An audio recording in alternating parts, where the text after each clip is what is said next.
ناظرین، خان کا یہ انتخاب بڑا ہے نایاب، خان کے پورے کرے گا یہ خواب، ارباب حکومت کے لیے اس نے کھول دیا ہے پیغامات کا ایک باب۔ تمام پارلیمنٹیرینز، تحصیل چیئرمین اور سب سے بڑھ کر میرے پاکستان تحریک انصاف کے نوجوانوں، عمران خان کے سپاہیوں، السلام علیکم ورحمۃ اللہ وبرکاتہ۔ مجھے آج انتہائی خوشی ہے کیونکہ میں اسٹوڈنٹ لائف سے دیر آتا جاتا ہوں، یہاں پر کنونشنز اور پروگرامز کرتا آیا ہوں، لیکن الحمدللہ دیر نے کبھی ہمیں مایوس نہیں کیا، اور دیر کپتان کا تھا، ہے اور رہے گا انشاءاللہ تعالی۔ میرے عزیز ساتھیوں، آج سے کچھ دن پہلے خواہ اسمبلی میں ایک امن جرگہ ہوا، جس میں تمام سیاسی اور مذہبی جماعتوں نے، ہمارے سول سوسائٹیز کے لوگوں نے، صحافیوں نے، قبائلی مشران نے، پختون مشران نے، ہر مکتبہ فکر سے لوگوں نے وہاں پر شرکت کی، اور ان کا ایک ہی مطالبہ تھا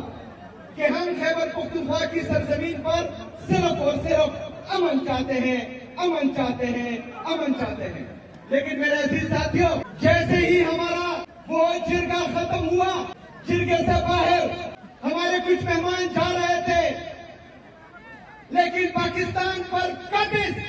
ظالموں نے ہمارے ان مہمانوں کو اغوا کر دیا جو ابھی تک لاپتہ ہے۔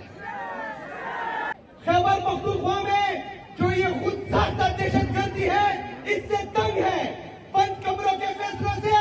تنگ ہے، بند کمروں کے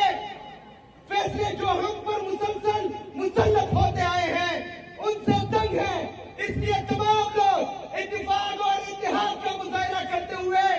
ایک چھت کے نیچے جمع تھے، لیکن وہ مائنڈ سیٹ جو 78 سال سے پختونوں کا خون چوس رہا ہے، وہ مائنڈ سیٹ جو کبھی نہیں چاہتا کہ خیبر پختونخوا میں امن آئے، انہوں نے ان لوگوں کو اٹھا کر یہ ثابت کر دیا کہ یہ دہشت گردی خود ساختہ ہے، یہاں پر امن ان کی مرضی سے نہیں آ رہا۔ وہ لوگ نہیں چاہتے کہ پختون ایمان اتحاد سے ایک ساتھ رہے، اس لیے انہوں نے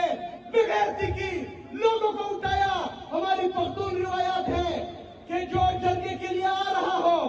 اور جرگے میں یا جرگے سے جاتے ہوئے ہم اپنی دشمن کو بھی نہیں اٹھاتے، لیکن انہوں نے ہمارے پختون روایات کی دھجیاں اڑا دی ہے۔